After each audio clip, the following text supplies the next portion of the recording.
This video is about the barrier voltage of a diode.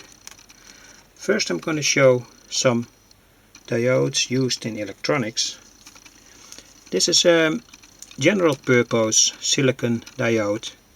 It can be bolted to a piece of metal to cool it down. This is a high power diode from Philips, BIW19. This is a typical detection diode. It's used to detect the radio signal in, for instance, an AM radio. And you can find these detection diodes always around the last EF stage. So here, this is the EF filter. After that the radio signal is detected. It's done by this type of diode. You always find a sort of crystal in it with a needle, and on this junction it acts as a diode. This is a high voltage diode from a tube type television set. This is made in Germany. This is another type, another one. It's made in Russia. In the flyback transformer from old television sets like I show here, there was, for instance, a clamp, and in that clamp you could put down a high voltage diode. It can rectify approximately 10,000 volt. This small diode is also a high voltage diode, 12,000 volts. It can handle at 2.5 milliampere. And here you see some common silicon rectify diodes, like the 1N5408 and the 1N4007. This is the circuit that I'm going to show. And what we go to study is when does the current start to flow in the circuit. And the current can only start to flow when the barrier voltage from the diode is high, is on its level. So the input voltage must be so high that it passes the barrier voltage from the diode, and on that moment the current starts to flow. So then we also can see that the meter indicates the current. And we're going to study that now for two types of diodes, the silicon diode and the germanium diode. With this meter we measure the voltage parallel to the diode. Here we can see on which voltage the current starts to flow. And here we see the input voltage. And we're going to do that now. Here is the circuit made on a piece of wood. On this meter we can read the barrier voltage of the diode, so the voltage that drops parallel to the diode. Here we measure the current in the circuit. So when this meter indicates a current, we know that the diode is more or less in conduction. And this is the input voltage. I now connected in the first place the silicon diode here. It is the 1N4007. And what I'm going to do now is raise the input voltage here on this point and see when the current starts to flow.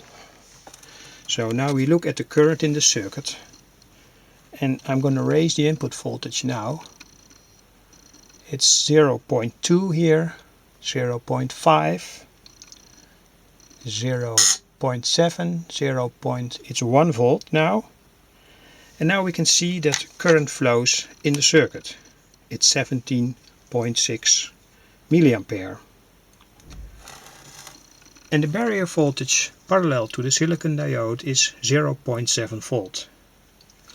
Now I'm going to drop the input voltage to the level where there is a minimum current flowing in the circuit. So that's approximately here. And we can see that this silicon diode opens at 0.6 volt. So this is the barrier voltage that we read. And it's completely open. Here there's a substantial current. So at 0.7 volts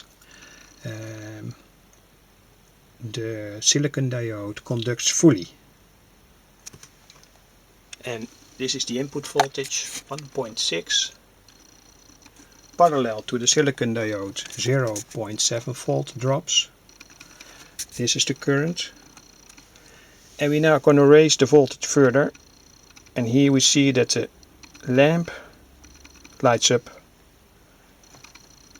108 milliampere flows in the circuit. But it's clear to see that the barrier voltage, the voltage parallel to the silicon diode, stays 0.7 volt.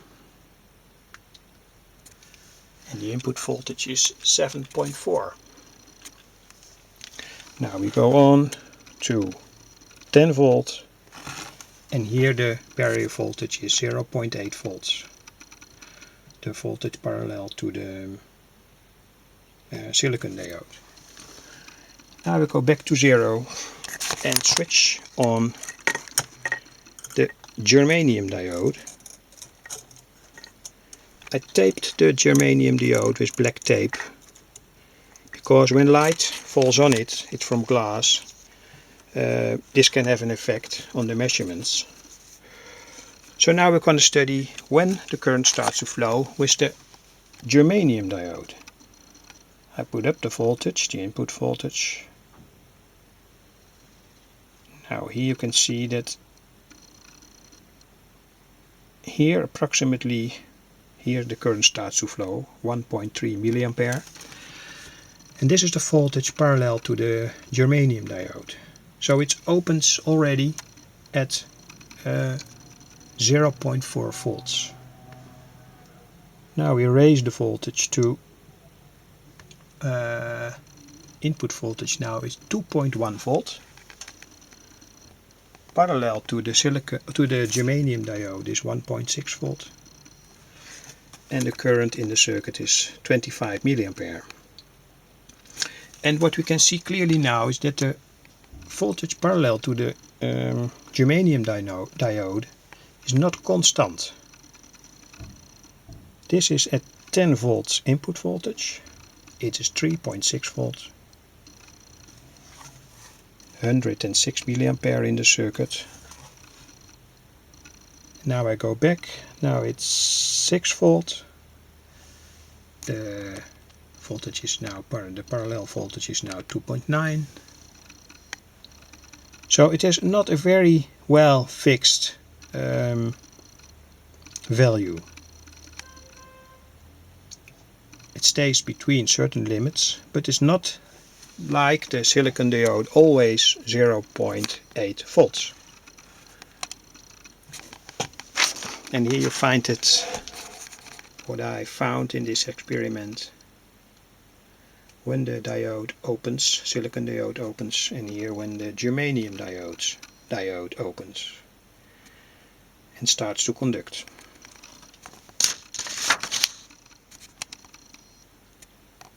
Wish you luck.